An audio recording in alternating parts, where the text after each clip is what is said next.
Alhamdulillah, wassalatu wassalamu ala rasulillah, nabiyina Muhammadin wa alihi wa sahbihi wa man walah.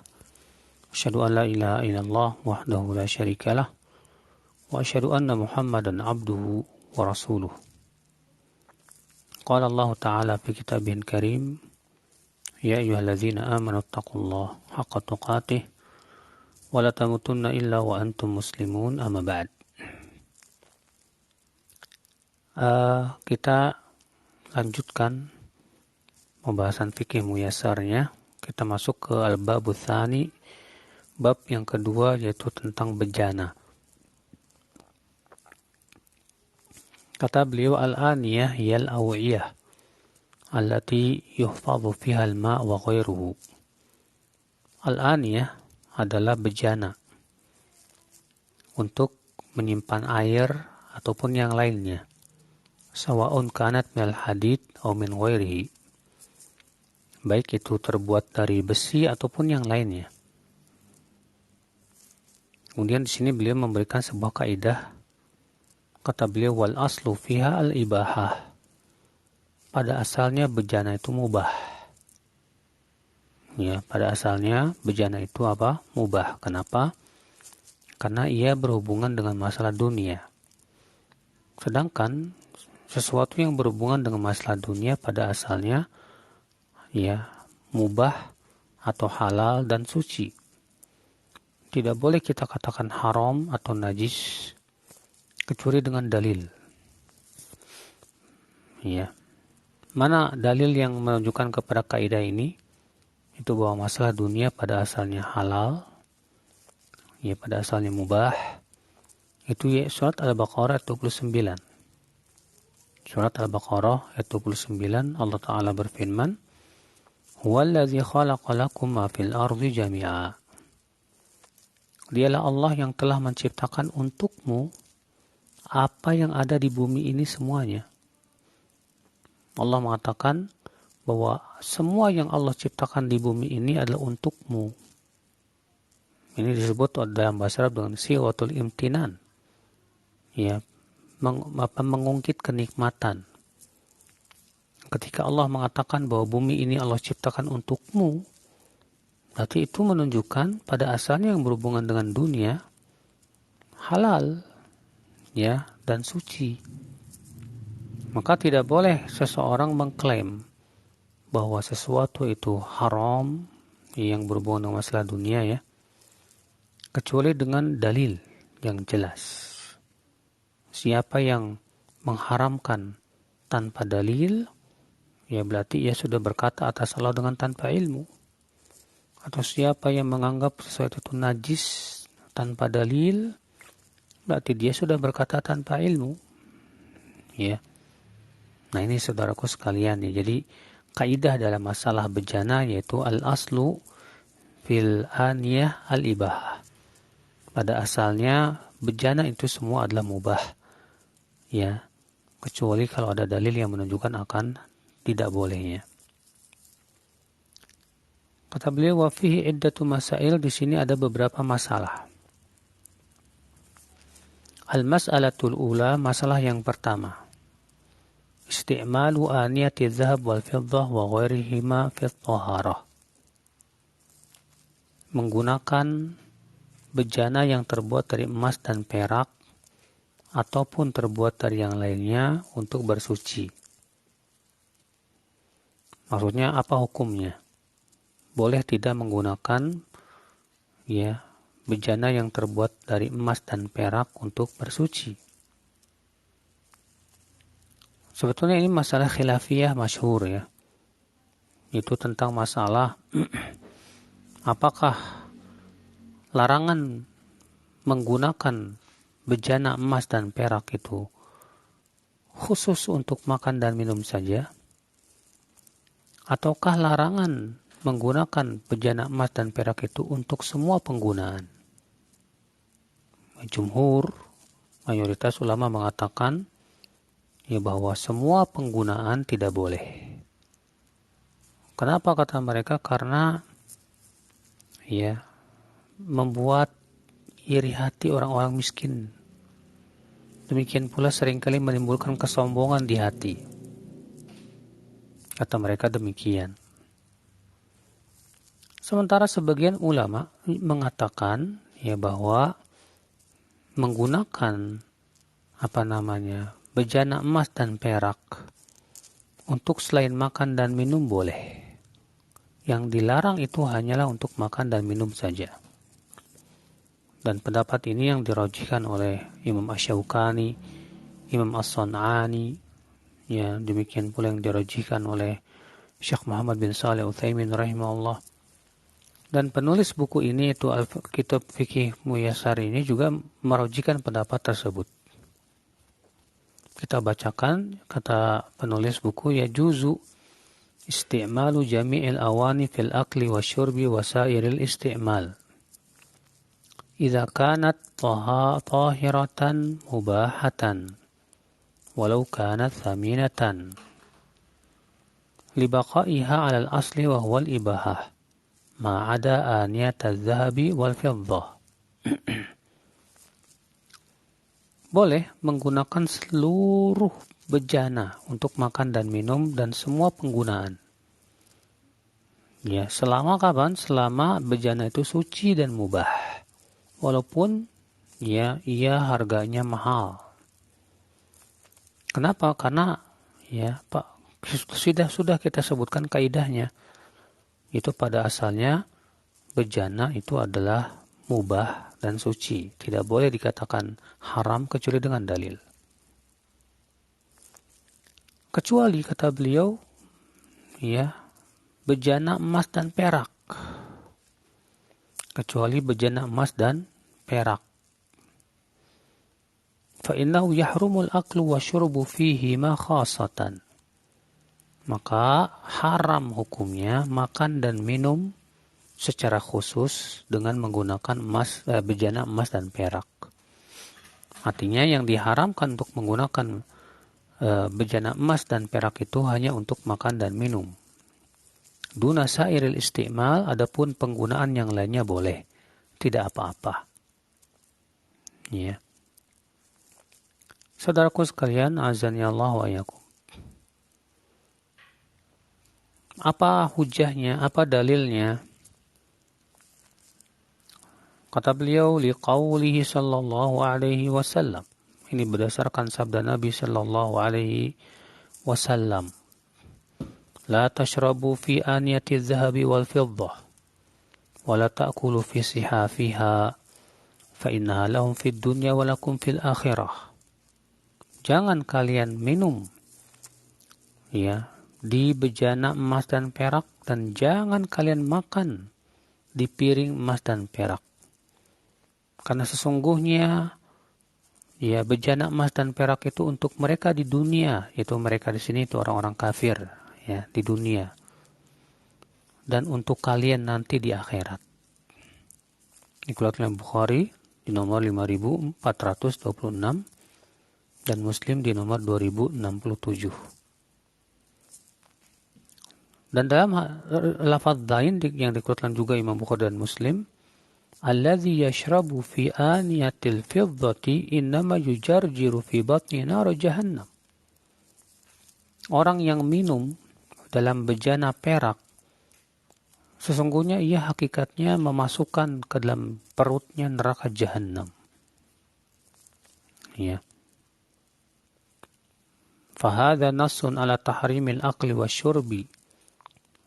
Hadis ini nas yang tegas yang menunjukkan akan haramnya makan dan minum dengan menggunakan bejana emas dan perak.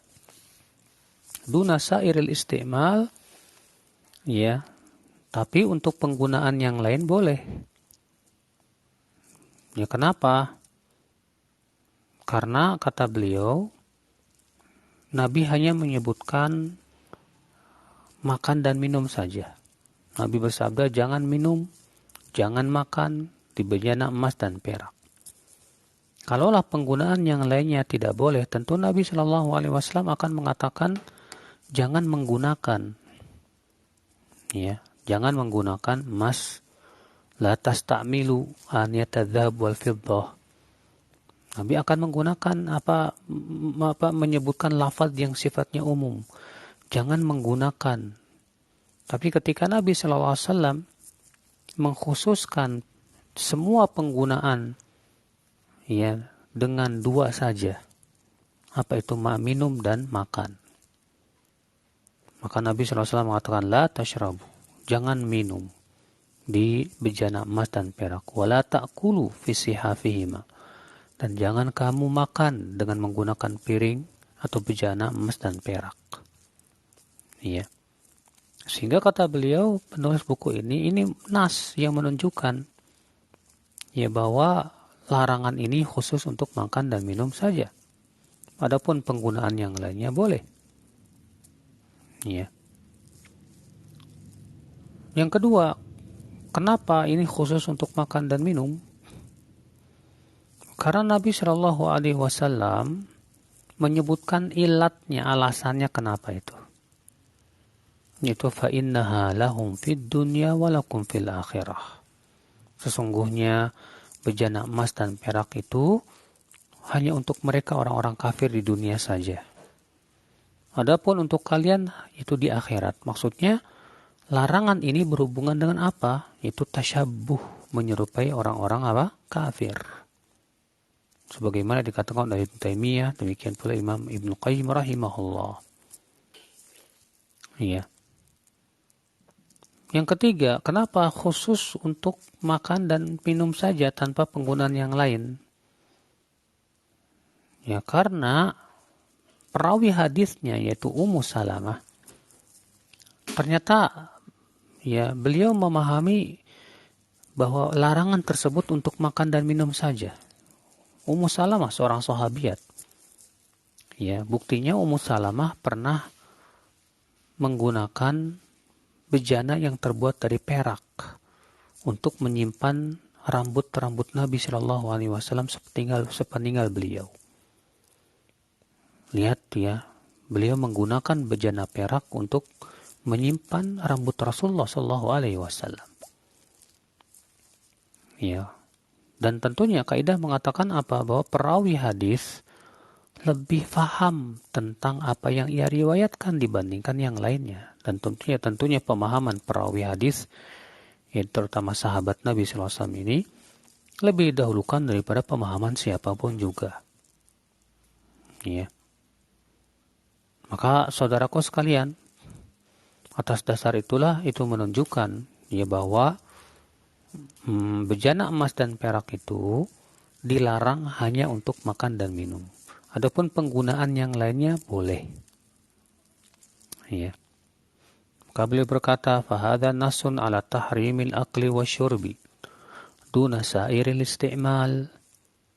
Ini adalah nas yang tegas yang menunjukkan kepada haramnya makan dan minum ya dengan menggunakan bejana emas dan perak tanpa penggunaan yang lainnya. Fadalla ala jawaz isti'maliha fi taharah. Maka ini juga menunjukkan boleh menggunakan bejana emas dan perak untuk bersuci, untuk berwudu. Ya. Jadi kalau kita berwudu dengan bejana emas dan perak, boleh enggak? Kalau atas pendapat jumhur enggak boleh, haram. Tapi atas pendapat yang dirajihkan oleh penulis buku ini, dan ini pendapat yang paling kuat insyaallah, boleh, tidak apa-apa. Kenapa? Karena sudah kita sebutkan tadi bahwa larangan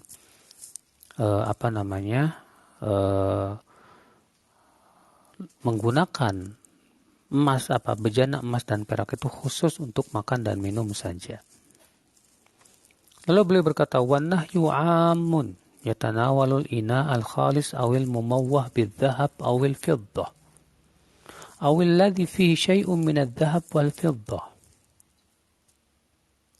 Larangan untuk makan dan minum di bejana emas dan perak ini sifatnya umum. Yatanawalul ina al-khalis, emas ya, umum, mencakup emas yang memang benar-benar murni emas ataupun emas yang dicampur.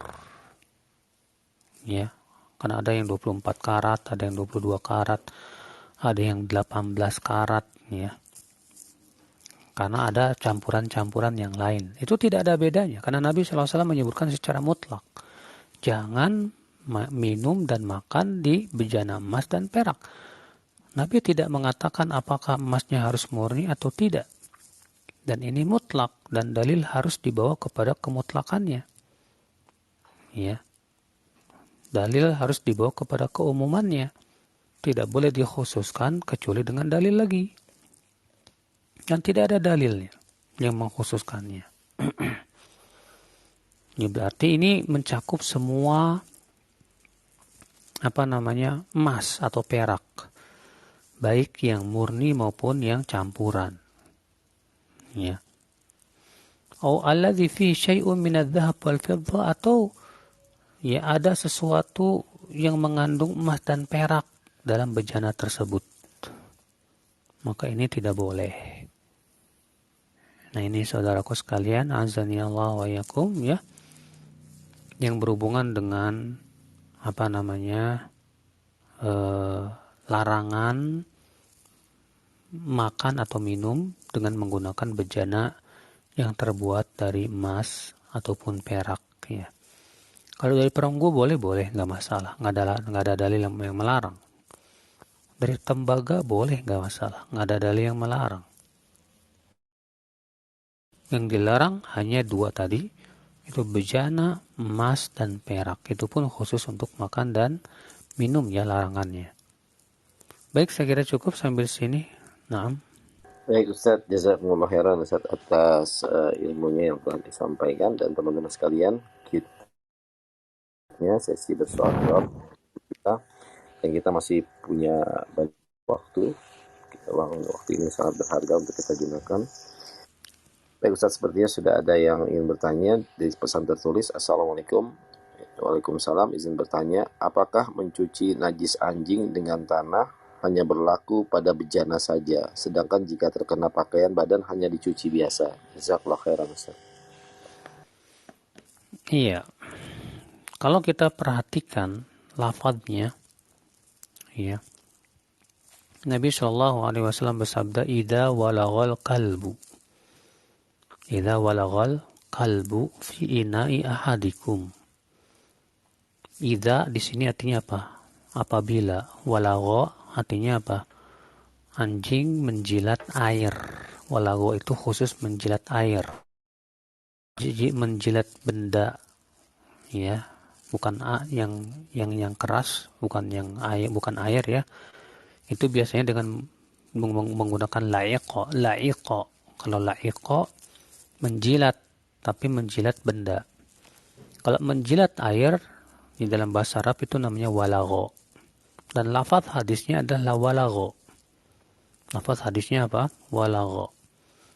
Nabi bersabda, "Idza walagal kalbu," apabila fi ina'i ahadikum, pada bejana seseorang dari kalian. Fal yaksil husaba'an, maka hendaklah ia mencuci bejana tersebut 7 kali. Ulahun nabi turab, yang pertama dengan menggunakan tanah. Nah, ya. Kata-kata idza walago, apabila anjing menjilat air yang ada pada bejana, menjadi ikhtilaf para ulama. Apakah ya perintah untuk mencuci 7 kali dengan tanah yang pertamanya khusus untuk wuluk saja, walago saja, yaitu kalau anjing menjilat air yang ada di bejana, ya, ataukah umum, baik dia menjilat di air di bejana ataupun menjilat bejananya langsung, ataupun menjilat tangan kita, ya, atau baju kita. Nah, ini menjadi perselisihan. Ya. Ibnu Hazm berpendapat ini khusus untuk walago saja, kalau dia menjilat air yang ada di bejana. Ya, kenapa? Karena sebelumnya disebutkan di situ dengan apabila. Berarti itu menunjukkan kepada apa? Syarat. Kata menurut Ibnu Hazm ini masuk dalam disebut dengan mafhum syarat. Ya, mafhum syarat. Artinya kalau Nabi mengatakan apabila anjing menjilat air yang ada pada bejana, berarti pemahaman mafhum syaratnya apa? Berarti apabila ia menjilatnya bukan air. Ini pendapat Ibnu Hazm dan sebagian ulama yang lainnya.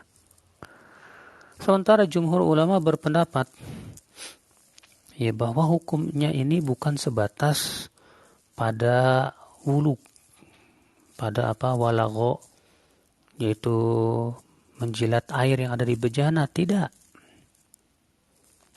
Akan tetapi hukumnya umum, baik dia menjilat bejananya langsung atau menjilat tangan kita, maka tetap harus dicuci 7 kali. Yang pertama dengan tanah. Ya. Nah, saudaraku seiman, azani Allah wa yakum. Menurut jumhur, ini tidak bisa dimasukkan ke dalam mafhum syarat yang sudah kita sebutkan tadi. Akan tetapi dimasukkan ke dalam bab al-ghalib, bahwa itu kebiasaan saja. Artinya biasanya yang namanya anjing itu, ya, dia akan menjilat air yang ada di bejana. Kata mereka, ini kebiasaannya demikian. Sedangkan sesuatu yang sifatnya kebiasaan, maka tidak bisa dikhususkan. Berarti berlaku juga untuk yang lainnya. Ini pendapat siapa? Jumhur. Ya. Sehingga atas dasar itulah menurut jumhur, jadi kalau anjing menjilat tangan kita, berarti kita harus cuci 7 kali, yang pertama dengan tanah. Tapi kalau menurut Ibnu Hazm dan sebagian ulama yang lain, kalau anjing menjilat tangan kita tidak perlu dicuci 7 kali. Cukup sekali saja, atau cukup sampai hilang airnya saja, selesai. Tidak perlu pakai tanah. Kenapa kata Ibnu Hazm? Karena itu khusus untuk walago saja.